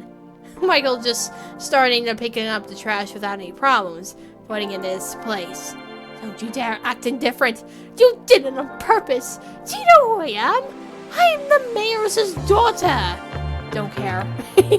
Yeah, he don't care, man. He don't care about your richness. No one cares. I see Chanel. It says Chanel now. Form in rage, trying to get in Michael's face. I quickly step between them, creating some space. He apologized already, didn't he? It's not his fault that you were acting out in front of our store. Please take your crap stinking shoes away from here. You'll regret, see? You second-class barista. Yeah, get out of here, Chanel. No one likes you. I roll my eyes. What a basic high school bully insult even is that? I walk over to Michael, who's still tidying the trash. Thanks. You're welcome. In fact, I disliked her as well. The whole town knows she's an ass. Yeah, she definitely is. Let's get inside for you to clean up a bit. You're smelling really bad after this. Yeah, definitely. You're smelling terrible. I bet Chanel smells even terrible in this matter here. I still hope don't mind that Tiffany is not watching me, that I'm stealing her BF right now. I'm paying that doll to act like a jerk the whole day. After making my decision, I get closer to him. Hello there, little gingerhead. What's up? Chucky? What do you want now? Will you please go to the Spirit Halloween with me? We need to get something more to some new decorations. Oh, you even said please. How polite. Don't even think I'm getting up from here. Not alone run errands with you. I feel 10 dead attempted to pick him up and carried him here, but the bastard is obviously armed and dangerous. Yeah, he's definitely armed. He's no ordinary doll. He's a killer doll, for God's sakes. I'm gonna need some help. So in order to convince him, well, I'll try something. I'll buy you whatever you want on your way here. He jumps out the moment I finish my sentence. Excellent. Because I saw some sweet switchblades at the mall. I instantly regret this. Yep, he just wants some new switchblades. That's it. I grab my things and walk to the exit with Chucky, telling Carrie what to do while I'm not here. Chucky groaned while hurrying me up. Oh, so now he's interested. Yeah, that's just how things are. That's how life is. I sound like freaking Marge Simpson. Arf to Cyril, are you deaf or something? Ugh, I was just having such a great time with all that silence. What do you want now? I'll give your damn knives, nothing else. As if I'd want a cheap sugar mama like you anyway. You could barely keep a business afloat. Then why the hell do you want? Ugh, touchy. Look, tell me about yourself, okay? Since you're my new boss and all. It's not much to say. Introverted, dark circles around your eyes that could be grocery bags. Bad attitude, something hit you hard over the years, eh? Maybe a lot of stuff. And you're a cheeky brat. How do you know that much? I know a lot of people like you. Normally I'm the one freaking up their lives. That's the least surprising thing about you so far. You could easily win a title of the most annoying guy in the world. Thank you. Now then, where are we going to this stupid shopping trip? I told you 20 minutes ago, Spirit Halloween. I wasn't paying attention. Oh, I love that place. I'd go there with Tiffany every Halloween for decorations. See? Stephanie! He mentioned Stephanie! Right there. Your girlfriend? My ex! She became an unbearable B-word to the point of exhaustion. Oh, I see. Oh, they broke up. Oh. Yeah, that definitely did happen in some cases right there. So, you killed her? Nah, she's as hard as killed as me. Hard? Yeah, so... Yeah, oh yeah, now that's the reason. Okay. Yeah, so the mystery solved, everybody. Don't worry, we can all just stop writing down as to where Tiffany is and if she's going to be jealous or anything. No, it's okay. They're exes.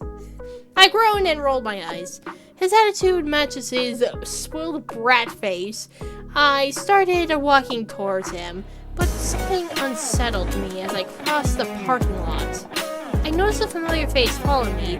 I've seen the guy on the street before, but haven't given it any importance. But however, seeing him follow me through the store, I feel restless.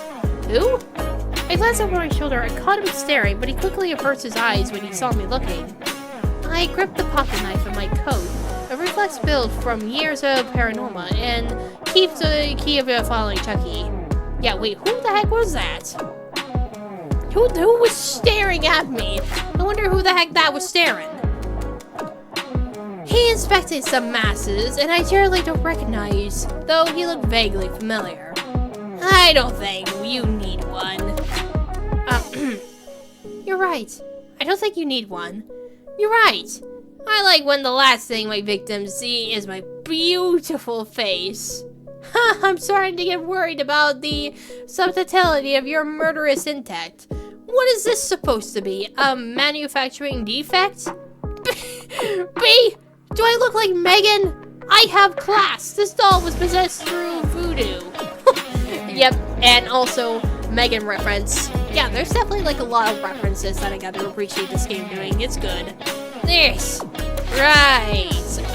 Yes, of course. This makes so much sense. You never heard of Charles Lee Ray? Sure, he's that serial killer from... It finally clicked. The nickname. The ridiculous good guy doll. That maniacal smile. Yep, that's him right there. That's Charles Lee Ray, the man himself. What the frick? You're Charles Lee Ray? I feel a mix of fear and wonder when I heard the truth. Of course, he had been officially declared dead after that chase at the toy store. After that, there were many theories about him and the good guy dolls. In the end, these were only conspiracy theories. You do look surprised. I see now you know a bit about murderers. What? Are you one of those weirdos that gets aroused by them? No way. When I was young, I liked to listen to podcasts about them. I listened to one about you once, and they only talked about your life and your death, not about this. I'd like to ask more, but this week has been weird. Oh yeah. When I was cornered by at the toy store, I just took a good guy doll and transferred my soul here. The rest is history. And then you passed your soul into a good guy 2.0?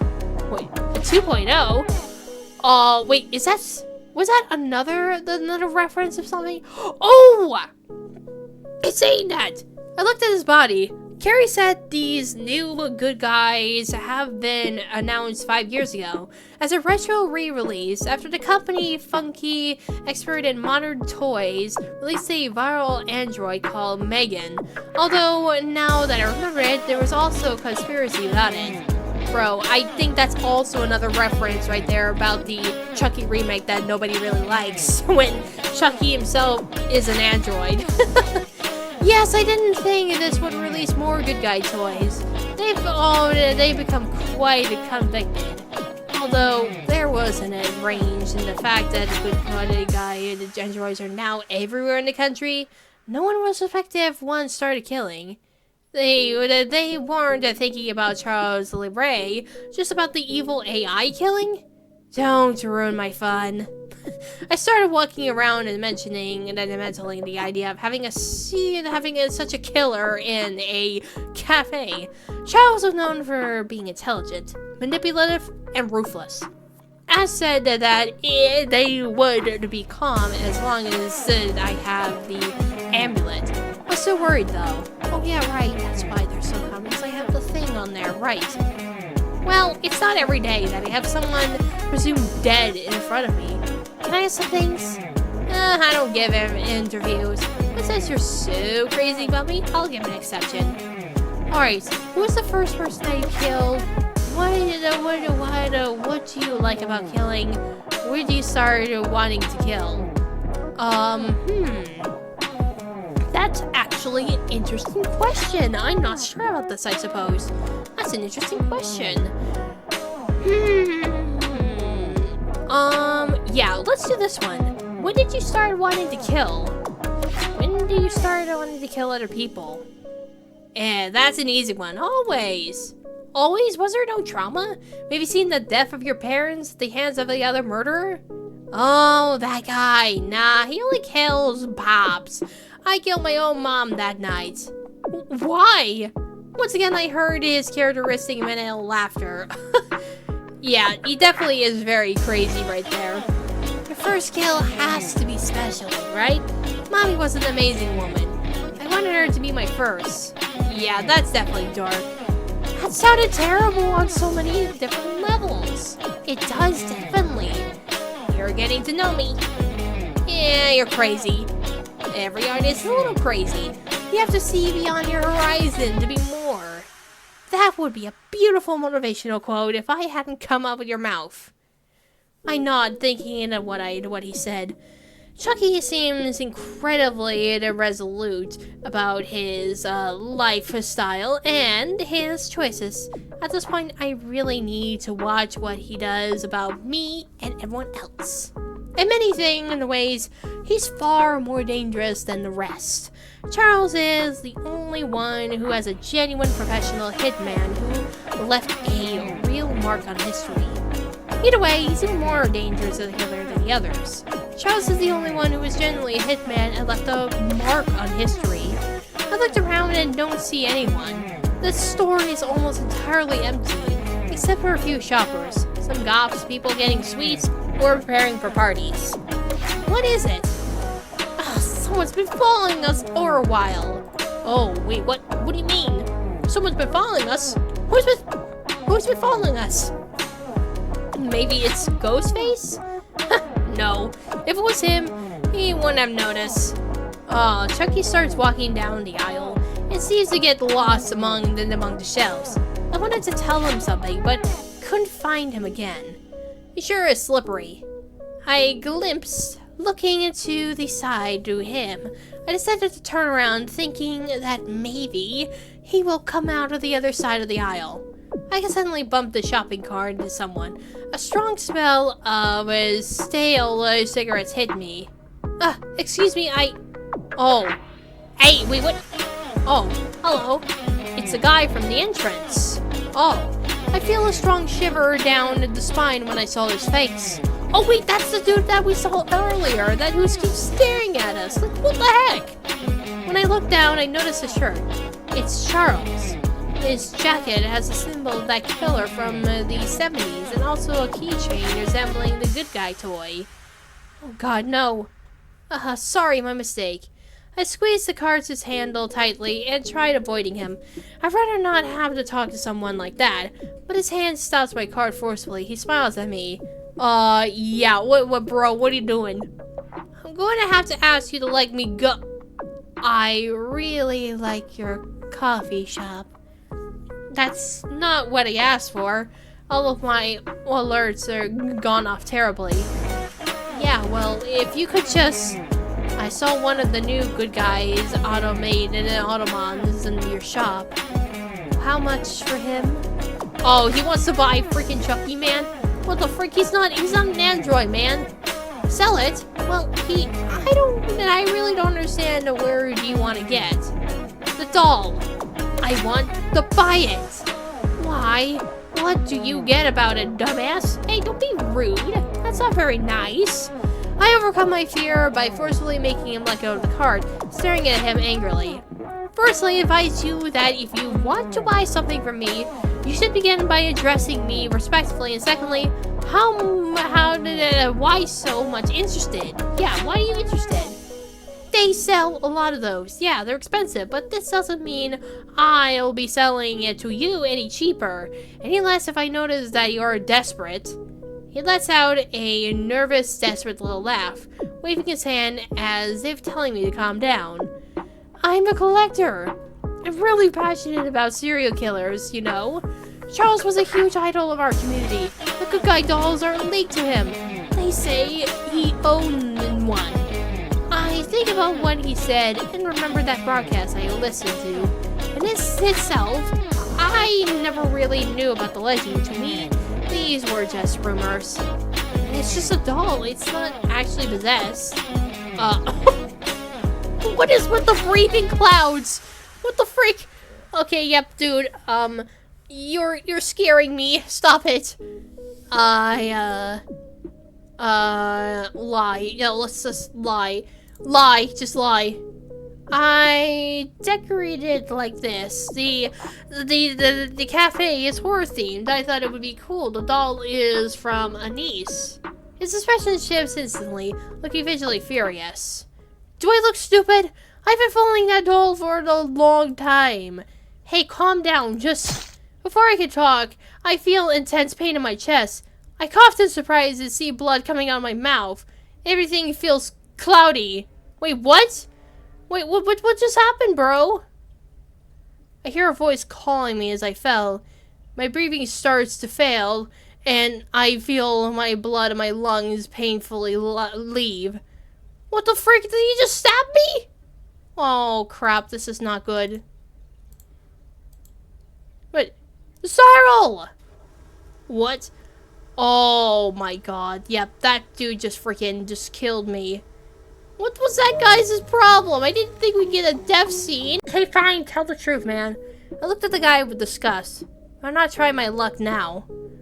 I don't know. To be honest, he just showed up at my cafe.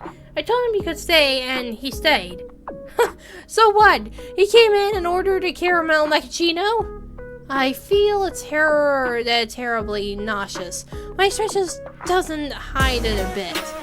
Your point is... Oh yeah, buy it. I like to buy that good doll from you. I looked at him up and down with dissimulation, thinking well about what to do. I could make easy money off him and Chucky would still keep going whenever he wants, but the guy is a weirdo and morally I wouldn't feel right selling. Whatever Charles is. He's not for sale, or say only selling if he tells him he'll do with the doll. He's not for sale, man. Yeah, he's not for sale, bro. Get out of here. No one needs your nonsense. And think for a bit. It's sweet to say it'd be a financial sale for me to come out of the top. Chucky's still a person. But I think that now it's wrong for me to sell him, and to be honest, he would get upset and make me pay for it. And the truth is, he'd be furious that I definitely make him pay for it later. But my gut tells me this guy isn't going to take no for an answer. I put both hands in my pocket and shake my head slightly. I don't think I can do that. He brings in a lot of customers and is a great attraction. I prayed for Chucky not to listen. This guy's in front of me starting to get impatient and upset. I beg you to reconsider. He takes a step towards me, and I take a step back. And I beg you to understand I'm not selling him. He seems to be even more annoyed. I notice him moving his hand in a strange way. I'm about to grip the knife in my pocket, but I hear a voice that I never thought I would appreciate. Yeah, definitely. What's all the racket over here? I want my stupid switchblade, Sarl. Yeah, help me. I'm getting attacked by this person right there who wants to, man. Oh, Chucky! It's just this weirdo. He wants to buy you. Buy? And how much is he offering? I'm not paying and I'm planning on selling you. Come on, what's the problem? We could get some cash out of it. That voice. Is the legend never true? You Charles Lee Ray? The one and only. Well, sorta. Oh god. The guys in the front would believe me. I can't buy you, but will you sign my hat? Sign your cap? Do I look like Justin Timberlake or something? Go away before I shove my knife up your ass. Yep. Mr. Charles, I'm sorry, I didn't mean to. Away now! He just basically just ran off like this, like, bro, yeah, get out of here, finally. You're out of this nonsense here. Yeah, don't you think? Frick you mean? He almost stabbed you. You should be thankful. Next time, don't hesitate so much and stab him first. I saw the knife you're carrying. I don't stab first and axe later. This knife is for emergencies.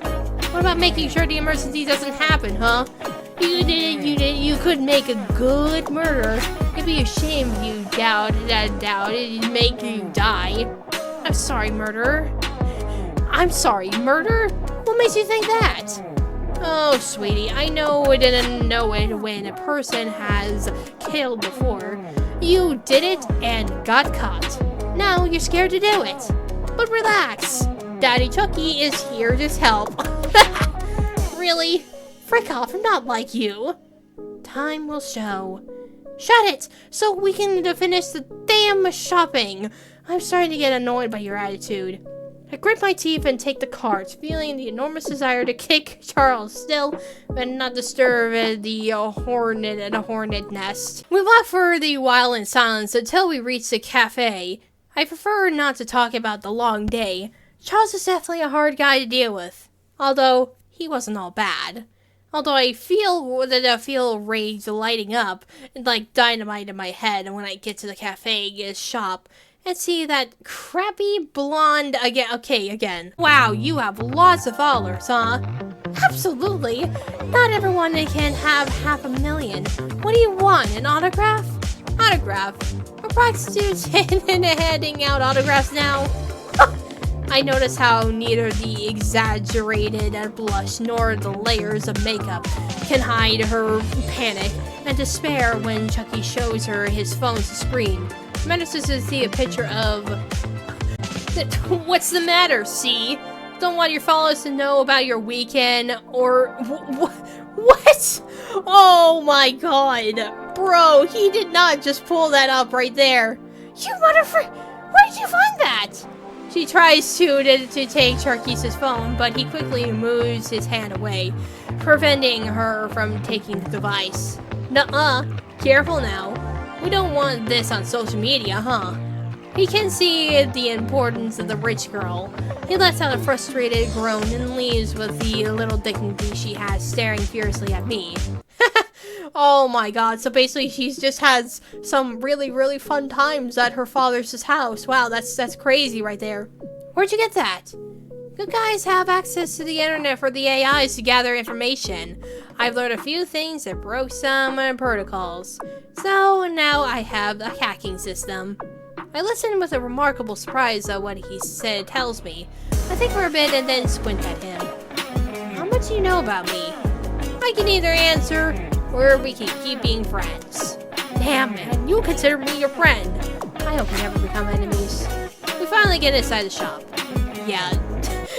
Yeah, this definitely is really ridiculous. Like, what was this even about? Okay, everyone. The last character we have here is, of course, Ghostface. Basically, saved that one for last for obvious reasons, since after me interacting with the boys, let's see how this one goes. Approaching him, he looks at me. Oh, I know that look. You're gonna ask me for something. Well, yeah. I hope it's not too much to ask for your help to go buy the new decorations. Anything for you, sweet cheeks. Let's go. If you want the good taste I think you have, I know where you'll take me. Spirit Halloween? You truly are my soulmates. Don't exaggerate. Yeah, Ghostface is definitely the personality of the bunch right there. Happy to know where the store is like this in such a small town. Ghostface seems to be checking his phone as well. I've noticed you're always on your phone. Oh yeah, have I, really? No, oh, I like the internet. Lots of people are to bother. Also, I'm practicing to manage a business socials. My business socials accounts? What? Were you truly thinking about running a themed coffee shop without social media to promote it? I thought about it, but didn't take it into account. Nowadays, social media is a financial basis for business. It is the best source of advertisements without many costs as well. Lucky you, I'm an expert for algorithms, and I already created a profile for the cafe. When did you... Sarles Cafe.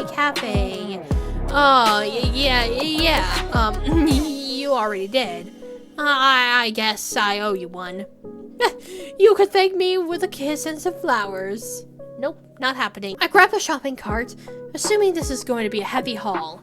I start pushing the cart, browsing the decorations. It brings back some good childhood memories. Back when Mom didn't torment me.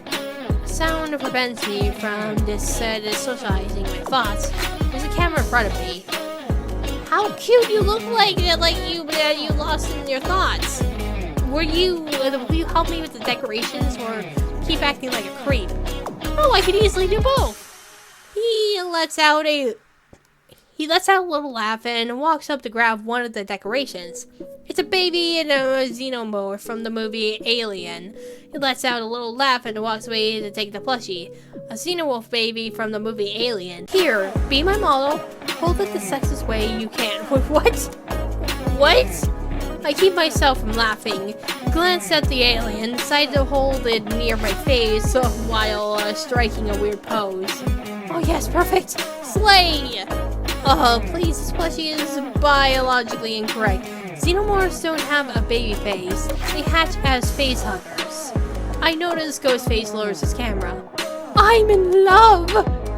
Come on, it's basic knowledge. You'd be surprised. I mean, look at it. It's this hideous thing goes against all xenomorph nature. You're right. This feels way too compromised for my taste.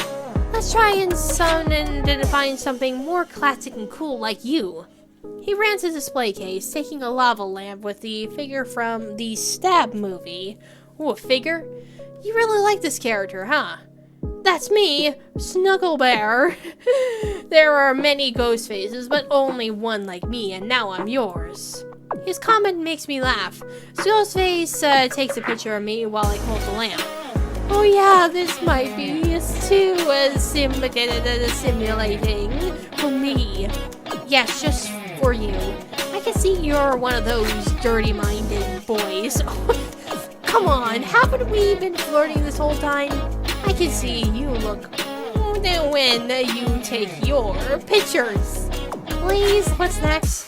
Will you assume I'm posing at my window so you can take pictures of me? So you admit you've been posing by your window? How else will you know I'm taking you pictures? You're a freaking weirdo. Yeah, he definitely is a weirdo, definitely. We start taking different things and putting them on the cart. Meanwhile, he's taking even more pictures of me.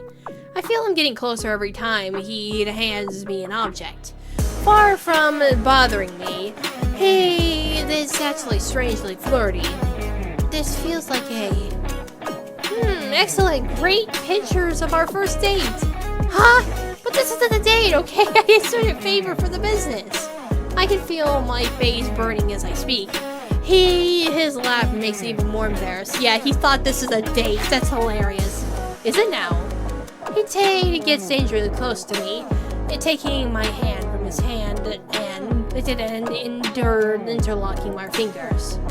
I didn't think you were the cheesy type. I hid my nervous smile before my hand. He looked pleased after noticing how shy I felt. Something else caught my attention, though I saw an army of ghost faces together. Confused, and I looked over his shoulder. It was a whole staff full of masses from the Stab movie, with different versions of every movie and some that have only appeared in video games. isn't that... What? As he turns to the shelf, I could hear a howl of emotion and surprise. He looks at me and then looks at the mask again. Oh yeah, he saw the masks right there. He let out a laugh seeing how hyped up he gets over the masks. I get closer to him with the shopping cart, taking a classic mask and putting it on my face. How do I look? Oh, excellent! We can be twins! I found my second ghost face. We should go on a hunting spree. His reaction makes me laugh. I take out the mask and look at it in my hands. How do you end up here? My question takes him by surprise. I see his shoulders tensing up, even though he tries hinting it by leaning over the cart, holding his chin with a hand. Here? You mean behind you? Well, I saw you get out of the cab with the front of the cafe. No, whatever. That explains it. I mean, I was talking about this. I held up a mask. This franchise is pretty old. Were you... who were you before you found out about it? Before Stab? Oh, yeah, Stab. Yeah, basically. Is that supposed to be Scream or something? You meant Scream, not Stab. Oh, I remember my mom. She left us to run away with Sydney as his father. Sydney always getting all the attention. Oh, I'm sorry to hear that. While I wanted to make a good movie and get revenge for what she did to my son. Son? You have a son? Wait, what? What? No! Oh, wait, are you faking it? What a forced laugh. Billy, do you have a son? Hey, my name is Roman. What? Before you told me it was Billy. I did? Oh, wait, I think it was.